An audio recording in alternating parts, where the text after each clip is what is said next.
2017 has been an amazing year for games, especially my favourites, first and third person shooters. There are several vying for my game of the year, and to be honest, it has been tricky to decide. So many have been so good. To recap my favourites, if we go back to the beginning of the year, in February, we had Sniper Elite 4. God, I was looking forward to this game so much after playing Sniper Elite 2 and Sniper Elite 3, and it delivered on almost every front. We had a campaign that was interesting, had some really standout levels, especially the one where we had to take out that railway gun on the bridge. The multiplayer was fun, but the standout thing for me was definitely what you're seeing here, which is the new survival horde mode. We've had survival before, but what they added, Rebellion, that is, the developers, what they added was the ability to play with up to 3 other players, and you had public matchmaking and lots of different maps. Sniper Elite 4 brought big open worlds to the campaign, where you would go into, say, a big island, and you'd have to take out several objectives. You could find out dozens and dozens of secrets, and it was up to you the order and the style at which you approach these objectives. Go loud with your submachine gun. Go quiet with the suppressed sniper rifle. It was up to you, and the updating of the graphics with Rebellion's engine made this a really immersive experience, and one that I would say, if you haven't played already, come on people. Sniper Elite 4 is a great game. You can pick it up cheap. It goes in the PlayStation sale every now and again. It's cheap on Steam. It would be cheap on Xbox. And it is a great, great game. Next up, in March, we had Ghost Recon Wildlands, where, with our squad of American Special Forces soldiers, we went to Bolivia to take out the drug cartel run by El Sueño. And I can't emphasize how huge this game is, how good this game looks, and how much fun it is. Again, like Sniper Elite 4, we've got these large open worlds where we can decide how we want to take out the objectives we go to. And similarly, you'd have something like an army garrison. You get the similar things in Sniper Elite 4, and it's up to you. What do? You scope it out. You can spot everybody. You can then go in loud. You can call in artillery, or you could snipe them one at a time, or go in with your knife and take them out that way. Also, like in Sniper Elite 4, if you want a different type of game, all you've got to do is put the difficulty up to hard.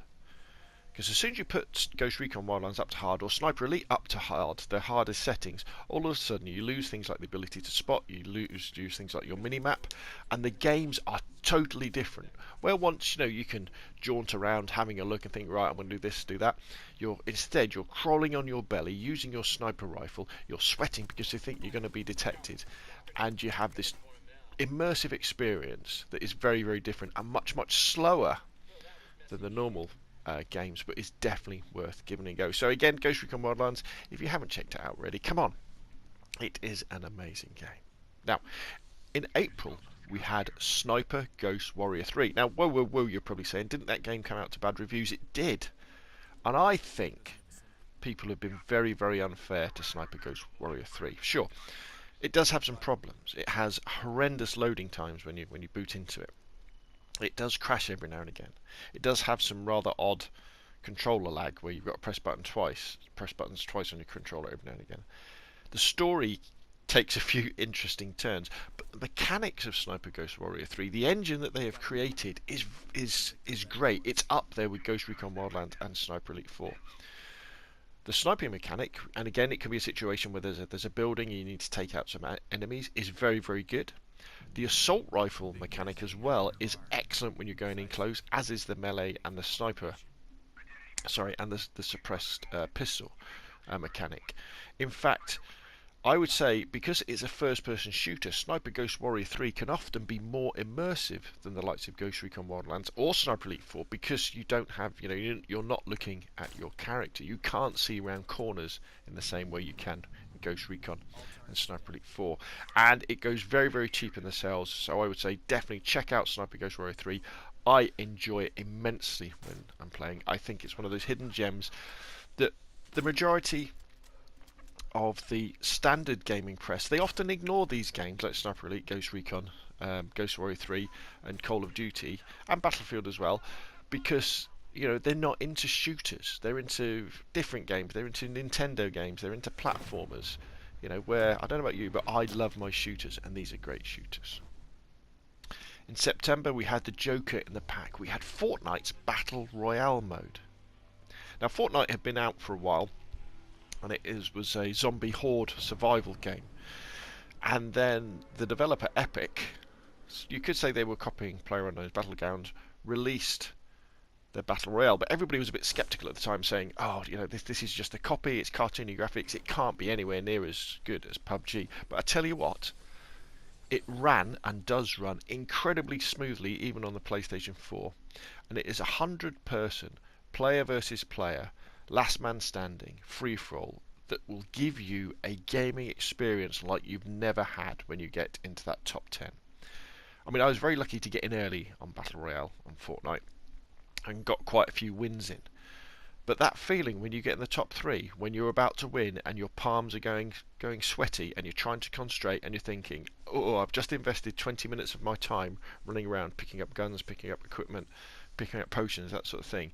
It is fantastic. In fact, it is so intense that I had to stop playing it for a while because I would get too nervous before diving in. I thought I would need to play an easier game than this, something that isn't as stressful on my emotions as Fortnite's Battle Royale. But it is absolutely fantastic. Check it out.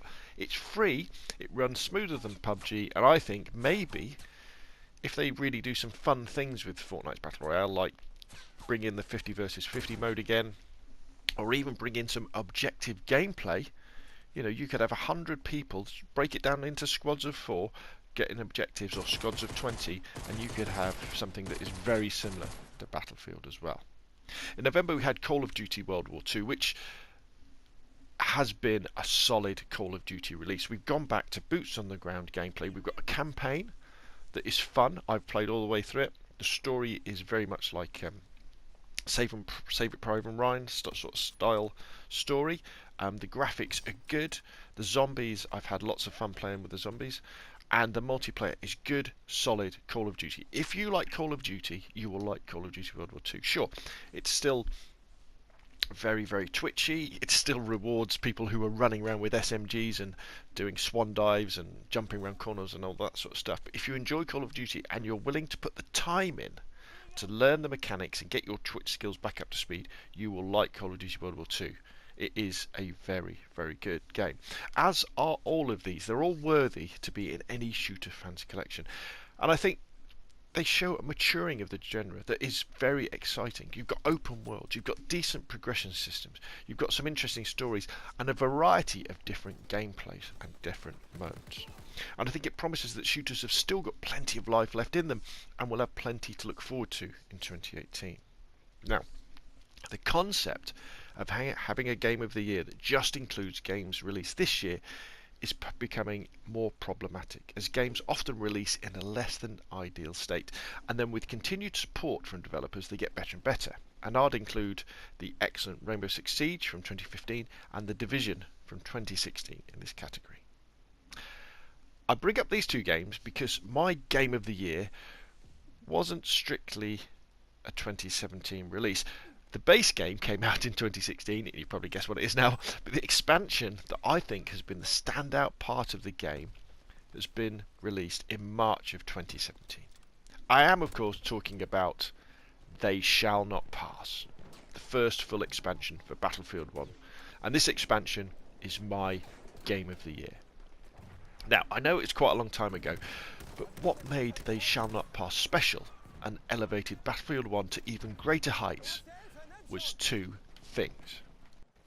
The first was the addition of some truly great maps. Fort de Vaux was and is a better operation locker than the Battlefield 4 version ever was.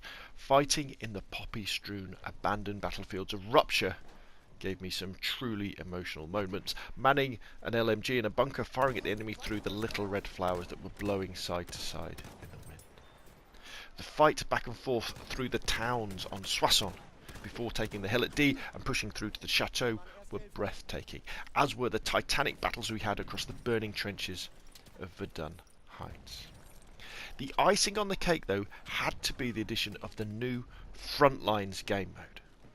Taking the best bits from Conquest, Rush and Operations, we now had epic linear battles back and forth that seemed at the time to be a distillation of everything we loved about Battlefield 1.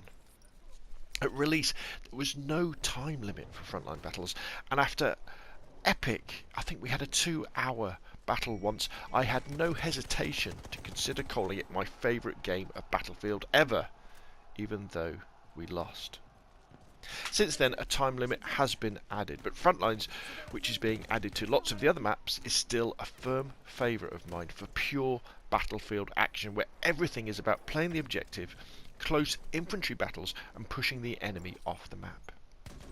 With Frontlines, because everyone is being funneled towards one objective at a time, you really do feel like you're part of a large battle, but there's still enough space to flank and the option of whatever game style you want to play as an SMG rusher, as a medic, working at medium range, a long range sniper, or the ever useful assault with his mortar. When you get to the telegraphs and you're trying to blow them up and you can see your ticket count dropping, the sense of urgency is palpable and the adrenaline starts to flow in a way that is rarely matched in any other game. Whether you win or lose in a match of Frontlines, you'll have an intense experience, and it all started with the They Shall Not Pass DLC for Battlefield 1. So there it is, my game of the year 2017. The They Shall Not Pass DLC for Battlefield 1. Okay, that's enough from me. Please like if you enjoyed the video, sub if you want to see more of the same. Please leave your questions and comments down below. Thank you very, very much for watching. The enemy has defused objective button.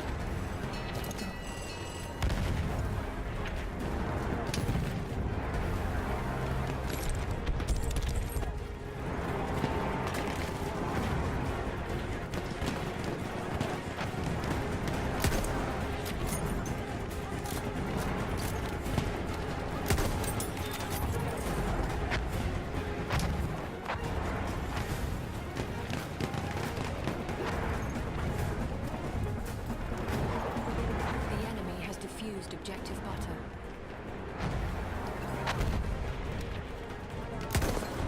Mitrailleuse, tirez-vous!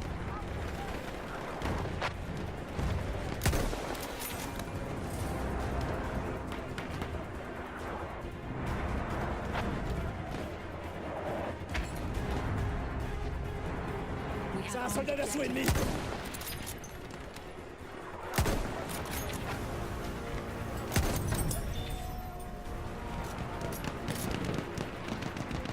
Une mitrailleuse. Je vois un médecin.